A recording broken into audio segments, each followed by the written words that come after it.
Bientôt la rentrée scolaire. Des bonnes volontés se manifestent ça et là pour venir en aide aux enfants démunis.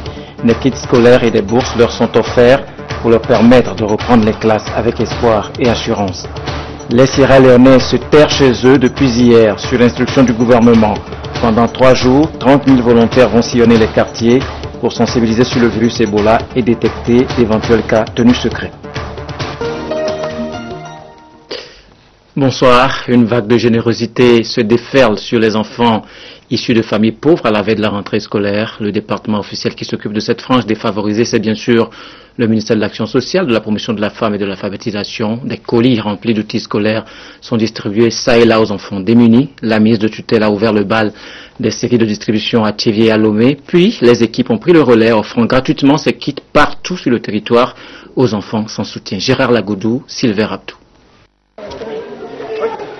Dans un élan de solidarité, le ministère de l'Action sociale, de la promotion de la femme et de l'alphabétisation procède à la remise symbolique des kits scolaires aux directions préfectorales de l'Action sociale.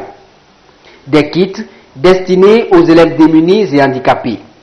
Ici, au centre communautaire de Glidi, dans la préfecture de Lac, la rentrée s'annonce bien.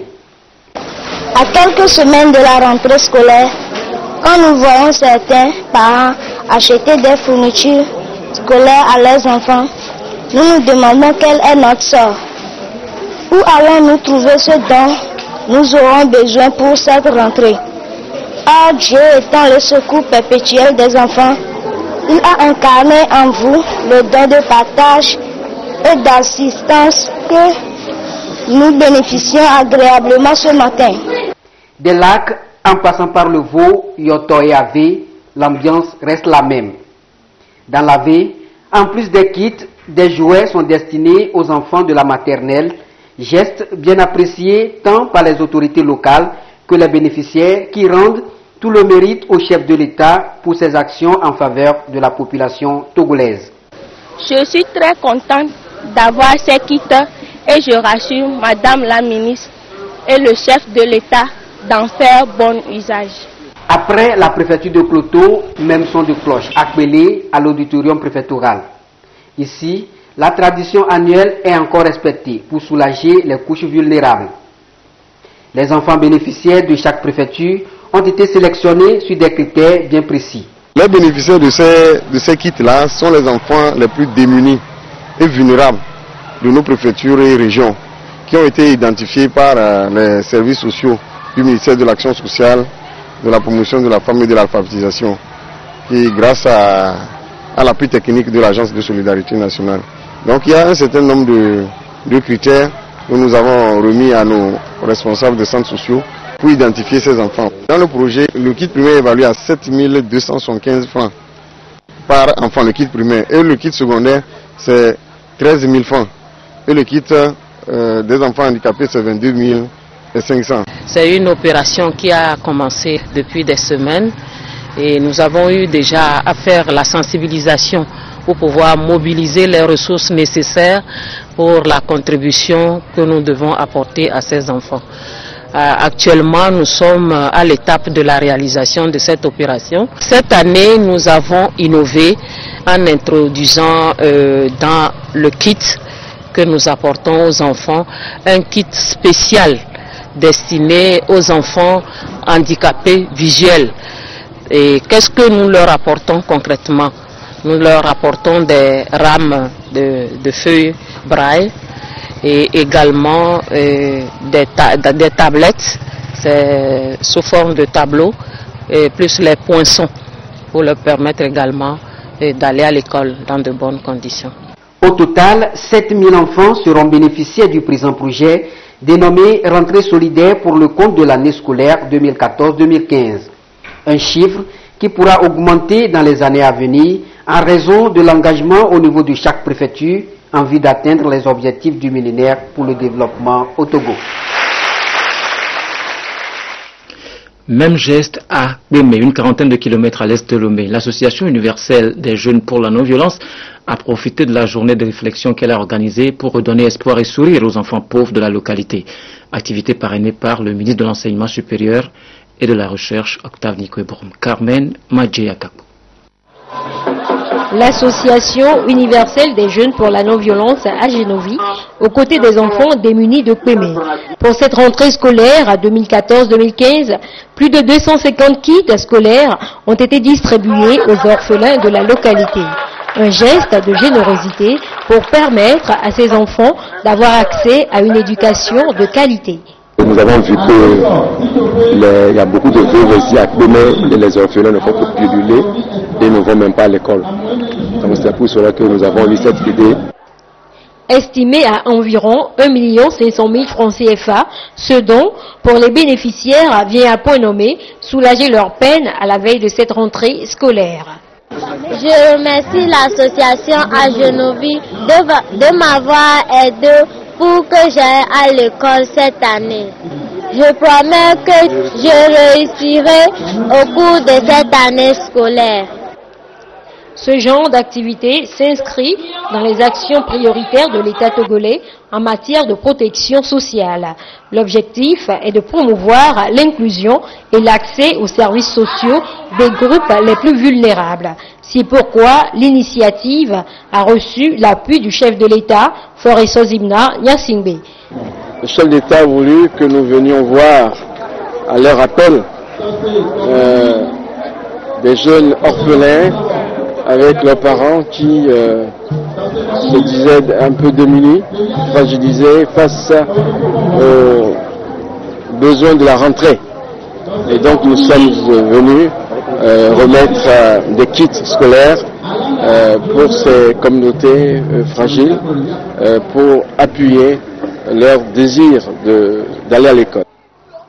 C'est la 3e fois consécutive que l'association à Génovie vient au secours des enfants démunis à la veille de la rentrée scolaire. Rentrée qui est fixée cette année, sauf à changement de calendrier, au 29 septembre. La population de Pémé a à cette occasion été sensibilisée sur les causes, les manifestations et les conséquences de la fièvre à virus Ebola.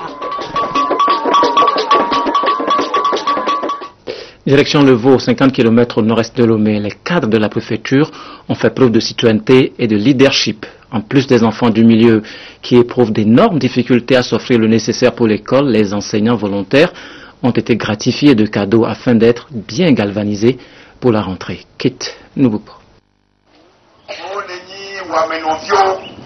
La rentrée scolaire 2014-2015 s'annonce bien pour les élèves des cantons d'Agnankopé et de Togoville. Plus de 2000 enfants et jeunes scolarisés des villages de Kwenou, Agnankopé, Djankase, Badougbe, Keta-Akoda et Agmantokopé ont bénéficié de l'eau de fourniture scolaire à l'issue du programme Vacances utiles qui a connu son apothéose vendredi dans ces zones. Une initiative des cadres des cantons concernés sous la houlette de la ministre Victoire Toméga Dobé. Cette aide en matériel didactique a coûté aux donateurs 4 500 000 francs CFA et vient réduire les charges des parents dont la plupart sont vulnérables. Je suis très content de tout ce qu'on nous a donné. Nos parents ne vont pas dépenser beaucoup d'argent pour nous acheter les cahiers. Je vous remercie de continuer à nous donner ces choses comme ça. Si quelqu'un donne un cahier, un bic à un élève, il a déjà aidé à commencer la rentrée. Ils n'ont pas donné un cahier, c'est des cahiers, ils ont des cartons de cahiers, ils ont donné, on ne peut que l'apprécier. La particularité de cette année, c'est que les cadres se mobilisent un peu plus.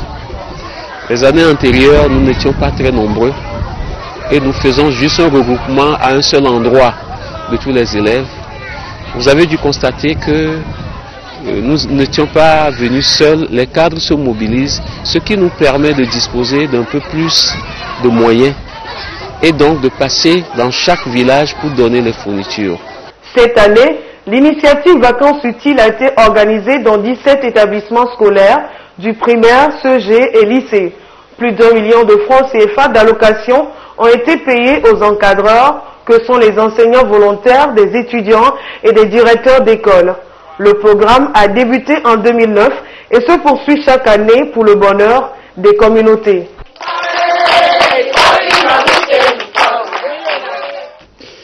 Et ce n'est pas tout. L'on ne saurait passer sous silence les allocations de bourse octroyées à 600 enfants de la région maritime et des plateaux par L'Association pour l'appel et l'orientation à l'islam et de bienfaisance. Chaque orphelin a reçu une enveloppe de 101 000 francs CFA. Edem Sousoupa. Hier encore, ils se demandaient s'ils pourront effectuer avec leurs autres camarades la rentrée scolaire 2014-2015, tant leurs conditions de vie est précaires. Et tout souriant, ces orphelins ont reçu chacun ce samedi une enveloppe de 101 000 francs CFA. Un geste de cœur posé à leur endroit par l'Association pour l'appel et l'orientation à l'islam et de bienfaisance. 600 au total, ces orphelins viennent de la région des Plateaux et Maritimes. Ils ont de quoi assurer la rentrée scolaire. Notre ONG AOIB fait le travail humanitaire.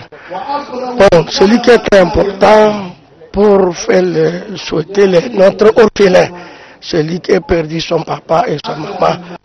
Mais le conseil, celui qui a donné mes enfants orphelins, il faut prendre les bourses là pour les études. L'étude c'est très important parce que les financiers encore ce sont nos objectifs. Parce que les études, celui qui a avancé le pays, celui qui a donné les enfants son avenir. 12 ans, orphelin de père et de mère, Tabor Kodjo Marc passe en classe de CM2 cette année. Il vient de payer et rassure le donateur qu'il fera l'essentiel pour décrocher son CEPD. Je vais travailler beaucoup à l'école, avec plaisir celui qui m'a donné le don. 60 millions de francs CFA, c'est le montant total qui sera remis à ses élèves. Chacun d'eux partira également avec des pagnes. Cette action se poursuivra à l'intérieur du pays et l'ONG va débourser près de 131 millions de francs CFA pour 1887 enfants. Beaucoup de parents sont quand même au rendez-vous. Ils honorent leurs responsabilités à l'approche de la reprise des classes. Beaucoup d'entre eux fréquentent déjà les étalages de fournitures, commerce saisonnier d'articles scolaires qui fleurit à grande échelle à chaque rentrée scolaire. Nancy Chana, Ziara Alpha, Rachel Aoku. À moins de 2 semaines de la rentrée scolaire, beaucoup de parents s'activent à procurer les éléments nécessaires à leurs enfants dans la perspective de meilleures conditions de reprise des classes. Ici, Alexandre, par exemple, vient faire le choix des fournitures pour ses enfants. On commence par les livres et puis les cahiers. Et après la tenue. Donc, quand les enfants voient ça, ils vont savoir que bon, bientôt, les cours vont reprendre. Un peu plus loin, Kouam, visiblement intéressé par ce sac qu'il juge convenable à sa fille. Je suis venu acheter le sac, parce que malgré que les choses ne vont pas bien, mais on se débrouille pour pouvoir serrer les coudes, quoi. Ici et là, l'affluence n'est pas celle souhaitée par les revendeurs, mais ils gardent espoir sur la dernière semaine avant la rentrée, souvent propice à l'écoulement de leurs articles. Les gens viennent un peu acheter. On demande beaucoup les prix. On dit que comme la rentrée c'est dans 1 semaine, dans 2 semaines, ils viendront payer. Sinon maintenant ça va un peu.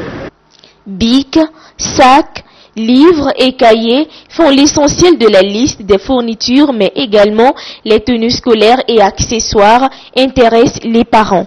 J'achète pour mon fils. Il va en classe de seconde et il a besoin de chaussures de sport. Le marché est plein de fournitures scolaires. Sauf changement de calendrier de dernière minute, la rentrée scolaire 2014-2015 aura bel et bien lieu le 29 septembre prochain sur toute l'étendue du territoire national. Nous revenons une fois encore sur les conditions de création des écoles privées au Togo. Des normes sont fixées par l'État pour assurer une éducation de qualité aux élèves. Adolphe Paka, enquête.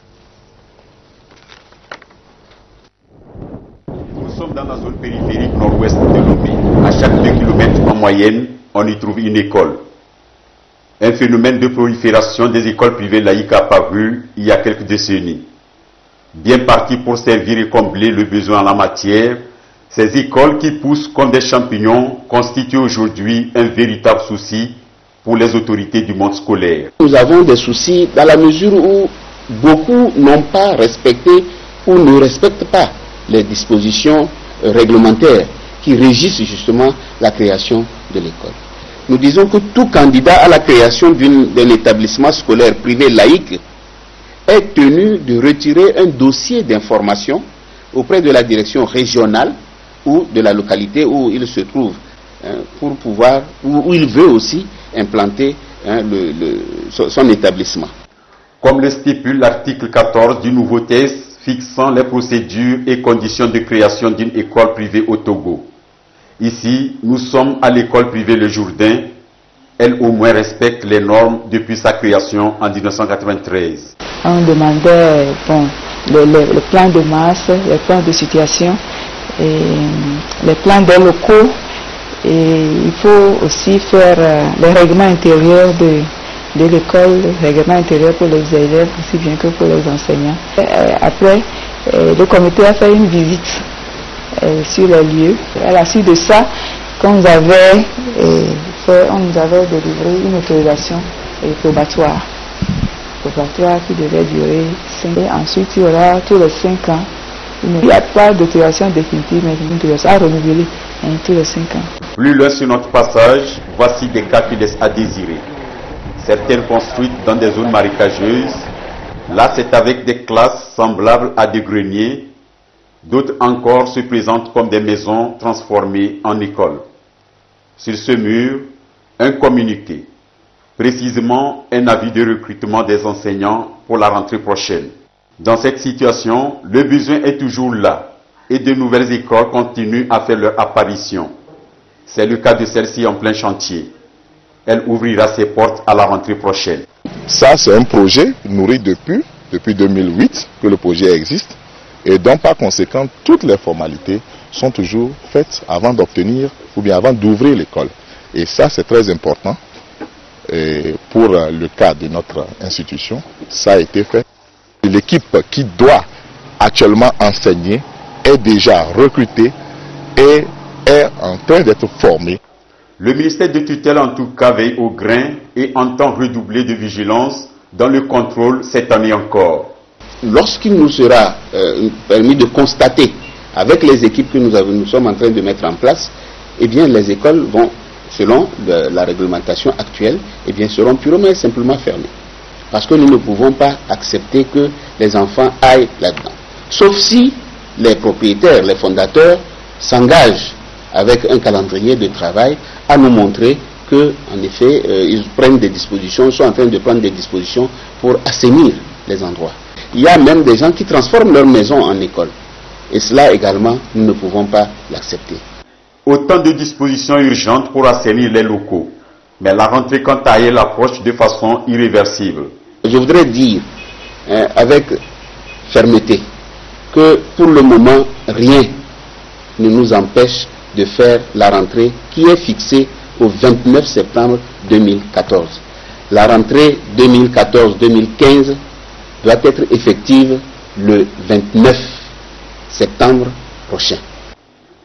Contrairement aux rumeurs entendues donc ça et là, elle est bien fixée à la date prévue, le 29 septembre prochain. La rentrée s'annonce sur une note de prévention particulière. La vigilance à observer au niveau de l'hygiène pour maintenir la garde contre le virus Ebola. Les ministres des enseignements primaires, secondaires et techniques en ont fait leur cheval de bataille. Pendant ce temps, les Sierra-Léonais vivent leur deuxième jour de confinement. Personne ne sort, chacun reste chez soi. Ainsi en a décidé le gouvernement. C'est pour faire le porte-à-porte, sensibiliser les populations sur la maladie et détecter éventuellement des cas suspects. Les rues sont désertes. À Freetown, la capitale sierra-léonaise, comme dans le reste du pays, le confinement a commencé. L'enjeu est d'enrayer la progression de l'épidémie Ebola. Jusqu'à dimanche, les Sierra-Léonais ont interdiction de quitter leur maison. Ils se montrent compréhensifs. Nous prions pour qu'après ces 3 jours de confinement, Ebola soit éradiqué. Avec la famille à la maison, on espère avoir plus d'informations que ce que nous savons déjà. Les seules voitures autorisées à circuler sont celles des forces de sécurité et des personnels de santé. 30 000 agents sont mobilisés pour faire du porte-à-porte. Leur mission, répertorier les cas suspects, informer sur la maladie, distribuer des savons pour prévenir la contagion. Nous venons pour les sensibiliser à la maladie, pour qu'ils sachent comment se prémunir, car Ebola menace nos vies. La visite sanitaire est bien. Au début, on a paniqué. Beaucoup de gens ont fui parce qu'ils disaient que les agents de santé allaient venir prendre notre sang et nous donner Ebola. On a eu plein d'informations contradictoires. Les rumeurs les plus folles restent difficiles à combattre. Dans un message à la nation, le président sierra-léonais interpelle tous ses concitoyens et leur demande de coopérer. Pour gagner, chacun de nous a sa part à jouer. Si une seule personne ne joue pas son rôle pour contenir la maladie, le combat sera perdu.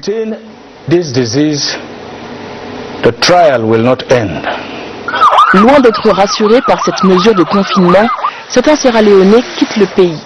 Les mouvements à contrôler se multiplient, c'est ce que constatent les officiers de santé guinéens postés à la frontière sierra-léonaise. Il y a un afflux massif de passagers en provenance de la Sierra Leone qui rentrent sur le territoire guinéen. C'est moi-même, je suis parti, j'ai vu des routes dans la brousse là qui rentrent. Il y a des passagers là-bas qui fuient le contrôle, des deux contrôles là qui rentrent dans la brousse. Ce genre de mesures contraignantes pour lutter contre la maladie d'Ebola est inédite. Son efficacité reste à prouver.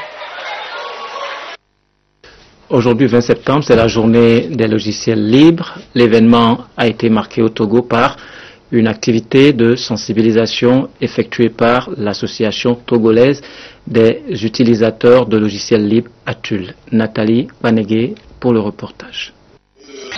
L'association togolaise des utilisateurs de logiciels libres ATUL commémore la journée mondiale des logiciels libres célébrée chaque 20 septembre. Conscient que ces logiciels restent peu connus des populations, il était nécessaire pour les initiateurs de la présente rencontre de sensibiliser surtout les jeunes sur les avantages de ces logiciels libres. Ce sont les logiciels qui ont la caractéristique d'être libres à l'utilisation, c'est-à-dire vous pouvez les télécharger, vous pouvez les étudier, les modifier et les distribuer autant que vous voulez. Vous n'achetez pas ces logiciels. Je peux vous donner un exemple très simple. L'administration togolaise, par exemple, peut utiliser un logiciel de bureautique. Et vous imaginez, si la licence est à 40 000 francs et que l'administration togolaise a 20 000 ordinateurs, vous faites le calcul et vous verrez que ça va revenir cher. C'est une possibilité pour le gouvernement de faire des économies. Étudiante en architecture, mademoiselle Sika, invitée aux manifestations de cette journée, a partagé avec l'assistance son savoir-faire sur SketchUp, un logiciel de modélisation. On peut dessiner tout sur SketchUp, il ne s'agit pas juste de cases, mais de tout objet dont toute personne désire représenter en 3D. Donc l'avantage en fait en montrant aux élèves ou aux tous enfants comme aux grands à utiliser ce logiciel, c'est de pouvoir à la fin ou à la suite imprimer en 3D ou en volume ce qu'ils ont dessiné. Depuis sa création le 28 mai 2001, l'ATUL sensibilise et donne des formations sur les logiciels libres. Prochaine étape de son agenda, aller vers les opérateurs économiques.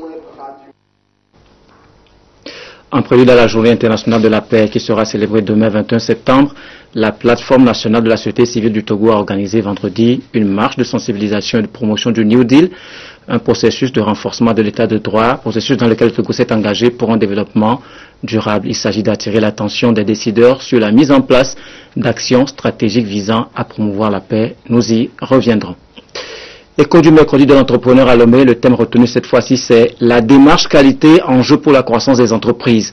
Le mercredi de l'entrepreneur est une activité de formation périodiquement organisée par l'Agence nationale de promotion et de garantie des financements ANPGF au profit des jeunes entrepreneurs togolais. Antoinette Romaovovor.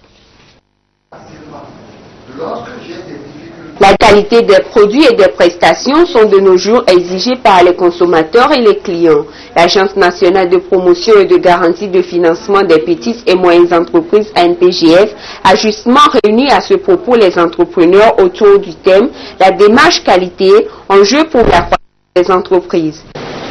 Aujourd'hui, pour qu'une entreprise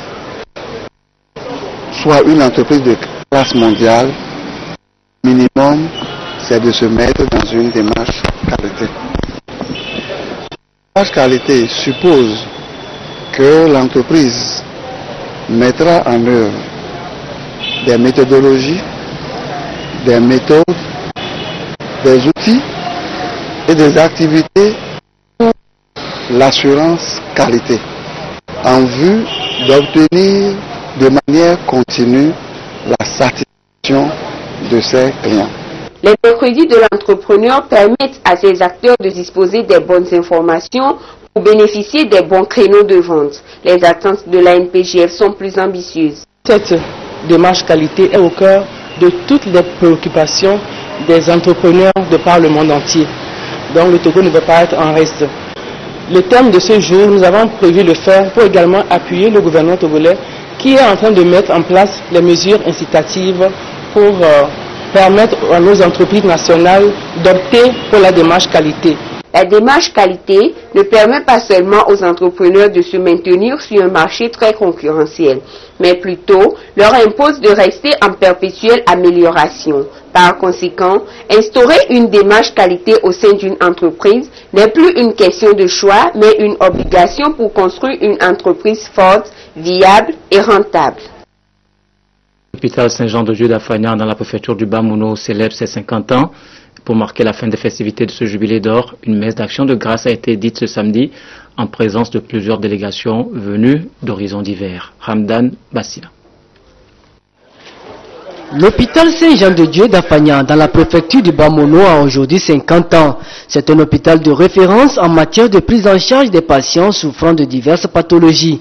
Au service des malades les plus déshérités depuis son inauguration en juillet 1964, ce centre hospitalier emploie plus de 200 frères de l'ordre hospitalier de Saint-Jean-de-Dieu qui sont au chevet de leurs patients du Togo et d'ailleurs. L'apothéose des festivités du cinquantenaire de cet hôpital débuté depuis juillet 2013 a été marquée par une grande messe. C'est vraiment le fruit d'une grande détermination. Vous savez, l'ordre de Saint-Jean-de-Dieu qui est présent sur tous les continents du monde est arrivé sur le territoire togolais au début des années 60. C'est un hôpital général, il y a de la chirurgie générale, de la médecine générale, de la pédiatrie, de l'obstétrique, un bloc opératoire et puis tous les autres services. C'est vrai, de temps en temps, le gouvernement togolais intervient pour nous aider un peu à éponger certaines dettes. Cette messe du jubilé d'or de l'hôpital d'Afagnan a été aussi marquée par la profession solennelle du frère Sévérin Agossou. Par ce acte, il s'engage dans un nouvel élan de missionnaire au sein de cet ordre hospitalier. Le père célébrant a convié le professeur à une vie exemplaire à l'image de celle de Jésus-Christ. Ma joie est grande en ce jour parce que j'intègre l'ordre des frères hospitaliers de Saint-Jean-de-Dieu. Je deviens un frère à part entière. Je partage les joies, les peines, la mission des frères de Saint-Jean-de-Dieu. Je sais que la mission est grande, mais voyant autour de moi les frères et les sœurs qui sont venus m'encourager et me soutenir, alors je pense par la grâce de Dieu, je pourrai affronter cette mission. Étaient présents à cette messe plusieurs familles religieuses venues d'Italie, du Bénin, du Ghana et d'autres horizons. 50 ans au service des malades selon les responsables, c'est aussi un nouveau départ pour cet hôpital qui doit faire face à des défis liés aux infrastructures et aux nouvelles technologies de l'information et de la communication. C'est une exigence de la médecine moderne.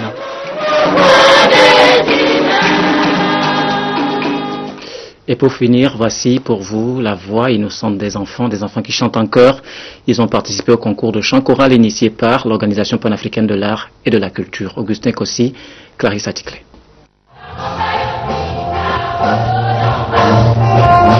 Le lauréat de la 3e édition Chœur d'enfants 2014 a désormais un nom.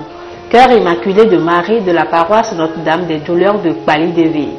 C'est un concours de chant choral, mieux une manifestation culturelle et artistique où les enfants ont su sublimer le pouvoir du verbe à travers des chants mélodieux et gestes harmonieux.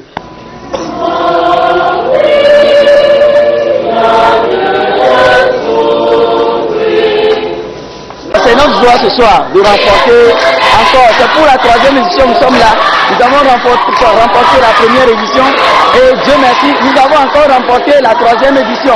Nous rendons grâce à Dieu et parce qu'il nous a offert cette chance-là. Initié par l'Organisation panafricaine pour l'art et la culture, Cette compétition se veut un espace de fraternité entre les chorales des enfants du Togo. Ce troisième rendez-vous est baptisé Chant au service de la parole.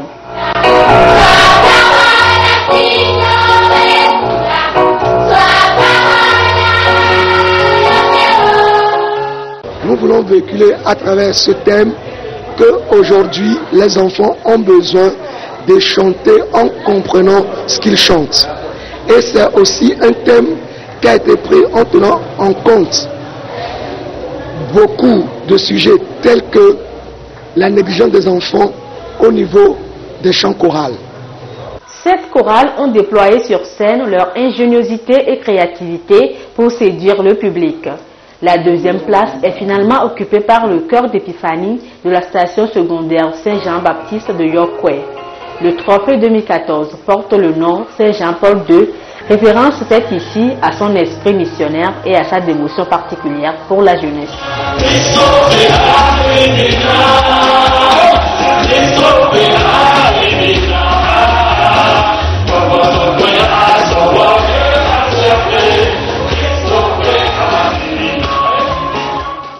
Cette édition s'achève. Merci de nous avoir suivis. Isidore Koubatine pour 22h30. Au revoir. Bientôt la rentrée scolaire. Des bonnes volontés se manifestent ça et là pour venir en aide aux enfants démunis. Des kits scolaires et des bourses leur sont offerts pour leur permettre de reprendre les classes avec espoir et assurance. Les Sierra-Léonais se terrent chez eux depuis hier sur l'instruction du gouvernement. Pendant 3 jours, 30 000 volontaires vont sillonner les quartiers pour sensibiliser sur le virus Ebola et détecter d'éventuels cas tenus secrets.